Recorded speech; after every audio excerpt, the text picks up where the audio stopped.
Hello दोस्तों, आप सबका स्वागत है हमारे नई वीडियो में। तो आज हम लोग देखने वाले हैं कि एसेट रिटायरमेंट करते समय एसेट रिटायरमेंट का ऑप्शन शो नहीं कर रहा है। जब भी हम एफडेस 92 से आपका एसेट का रिटायर करते हैं, सारा एंट्री डेटा फिल करने के बाद भी लास्ट में एसेट रिटायरमेंट का एक ऑप्शन आता है, वो शो नहीं कर रहा है। तो उसको कैसे इनेबल करना है इस वीडियो में हम लोग देखने वाले हैं। तो चलिए मैं पहले एक बार रिटायरमेंट का पोस्ट करके देखता हूँ होता है या नहीं। तो एफडेस 92 ये टी कोड है एसेट रिटायरमेंट का। तो यहाँ पर हम अपना डेट डालते हैं। डालने के बाद यहाँ पर आएगा कस्टमर, एंटर।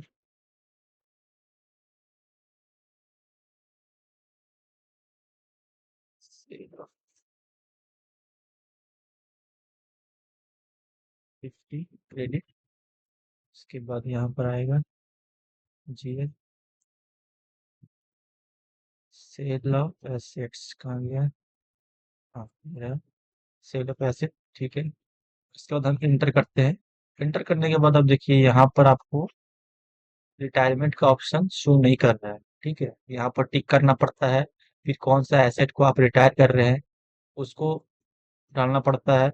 डिटेल्स किस डेट में कर रहे हैं, कंप्लीट रिटायरमेंट कर रहे हैं या नहीं, तो ये सब चीज़ उसमें यहाँ पर डालना पड़ता है। बट यहाँ पर रिटायरमेंट का ऑप्शन शो नहीं हो रहा है। तो इसको इसको तो आप रिटायर कर नहीं पाइएगा, क्योंकि यहाँ पर तो डिटेल देना होगा ना कि कौन सा एसेट को आप रिटायर कर रहे हैं। तो चलिए, सबसे पहले हम एक नया स्क्रीन ओपन करते हैं। तो यहाँ पर हम OBC4 ये टी कोड एंटर करेंगे। फिल स्टेटस वेरिएंट है।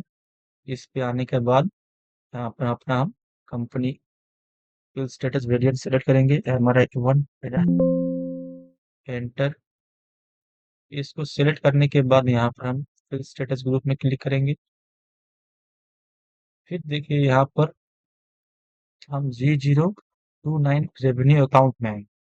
ठीक है, डबल क्लिक। रेवेन्यू अकाउंट में क्यों आए हैं मैं बताता हूँ। कंट्रोल एन करता हूँ, FS00 एंटर। यहाँ पर देखिए रेवेन्यू अकाउंट हम इसलिए लिए हैं क्योंकि यहाँ पर मेरा सेल ऑफ एसेट जो है, इसमें हम revenue account field status group लिए हैं। यहाँ पर हम आएंगे, देखिए फिल स्टेटस ग्रुप मेरा क्या है, G029 रेवेन्यू अकाउंट। ठीक है, रेवेन्यू अकाउंट लिए हैं, इसलिए यहाँ पर हम रेवेन्यू अकाउंट को सिलेक्ट किए हैं। ठीक है, आप अगर कुछ और लिए हैं, G052 लिए हैं, तो आप यहाँ पर आप G052 सिलेक्ट करेंगे। ठीक है, तो यहाँ पर मैं अपना सेल ऑफ एसेट में G029 लिया हूँ। तो इसलिए मैं यहाँ पर फुल स्टेटस ग्रुप में भी G029 सेलेक्ट करूंगा। आ गया यहाँ पर। देखिए ये जो सेल्स ऑफ एसेट है, ये जो है ये क्या कर रहा हूँ, मैं सेल कर रहा हूँ। तो ये वाला जीएल आएगा। ठीक है, सेल ऑफ एसेट। तो इसलिए मैं यहाँ पर सिलेक्ट किया हूँ। चलिए आगे बढ़ते हैं। हाँ, अब यहाँ पर आने के बाद देखिए आपको दिख रहा होगा एसेट अकाउंटिंग, ये ऑप्शन शो कर रहा है। ठीक है, यहाँ पर हम डबल क्लिक करेंगे। करने के बाद देखिए यहाँ पर एसेट रिटायरमेंट का एक ऑप्शन है। ठीक है, ये सप्रेस है। सप्रेस का मतलब क्या होता है कि आपको वो चीज दिखेगा नहीं, हाइड हो जाएगा। ठीक है, तो यहाँ पर सप्रेस किया हुआ है, इसीलिए वो कॉलम फील्ड हमको शो नहीं कर रहा था। तो यहाँ पर मैं ऑप्शनल कर सकता हूँ या फिर रिक्वायर्ड कर सकता हूँ, लेकिन मैं यहाँ क्या करूंगा, रिक्वायर्ड करूंगा। क्यों? क्योंकि एसेट रिटायरमेंट का डिटेल हमको देना ही पड़ेगा कि कौन सा एसेट हम रिटायर कर रहे हैं, तभी वो रिटायर हो पाएगा। तो ये रिक्वायर्ड है, जरूरी है। बिना इसका एसेट रिटायरमेंट नहीं होगा। तो यहाँ पर हम इसको रिक्वायर्ड करके सेव करेंगे। सेव कर दिए, सेव हो गया। अब मैं इसको कट करता हूँ। अब फिर से हम जाएंगे OB और F-92 एंटर। अब मैं फिर से रिटायरमेंट का एंट्री करूंगा।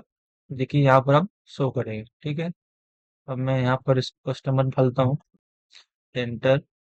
यहाँ पर रैंडम अमाउंट देते हैं, 15,000। Baseline date, sale of laptop, यहाँ पर आएगा 50। फिर यहाँ पर आप जीएल सेलेक्ट करेंगे।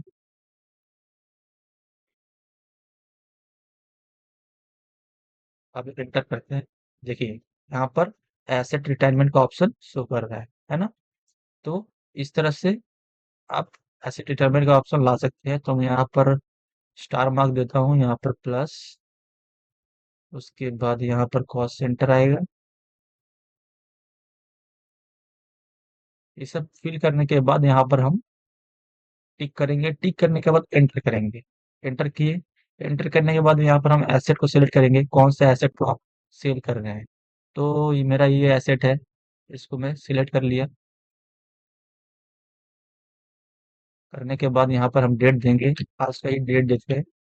और मैं यहाँ पर क्या करूँगा, कंप्लीट रिटायरमेंट, मतलब कि मेरा जितना भी एसेट है, ये एसेट वन, वो पूरा रिटायर कर रहा हूँ। अगर आपको हाफ करना है या फिर जितना परसेंट करना है, मान लीजिए 50% करना है, तो यहाँ पर आपको मेंशन करना होगा कितना क्वांटिटी, परसेंटेज, अमाउंट सब डालना होगा। तो मैं यहाँ पर कंप्लीट करूँगा।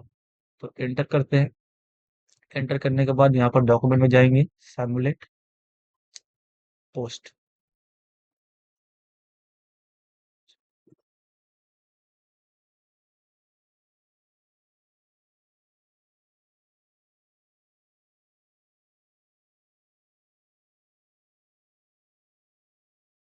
तो देखिए हमारा डॉक्यूमेंट पोस्ट हो चुका है। ठीक है। तो इस तरह से आप रिटायरमेंट का ऑप्शन इनेबल कर सकते हैं, अगर आपके सिस्टम में इनेबल नहीं है तो आशा करता हूँ आपको ये वीडियो अच्छा लगा हो। अगर अच्छा लगा हो तो please like share and subscribe कर सकते हैं। ऐसे ही हम नए नए एरर अपने वीडियो में लाते रहेंगे, आगे आगे भी जितना भी एरर आता है तो मैं सब तरह का एरर इसमें पोस्ट करूंगा। जितना भी अगर कोई भी एरर आपको आपको सीखने के टाइम आता है तो आप हमारा वीडियो देख सकते हैं। बहुत सारा एरर हमने अपने वीडियो में डिस्कस किया है। तो तो चलते हैं, मिलते हैं नेक्स्ट वीडियो में। तब तक के लिए thank you so much for watching this video. Bye bye.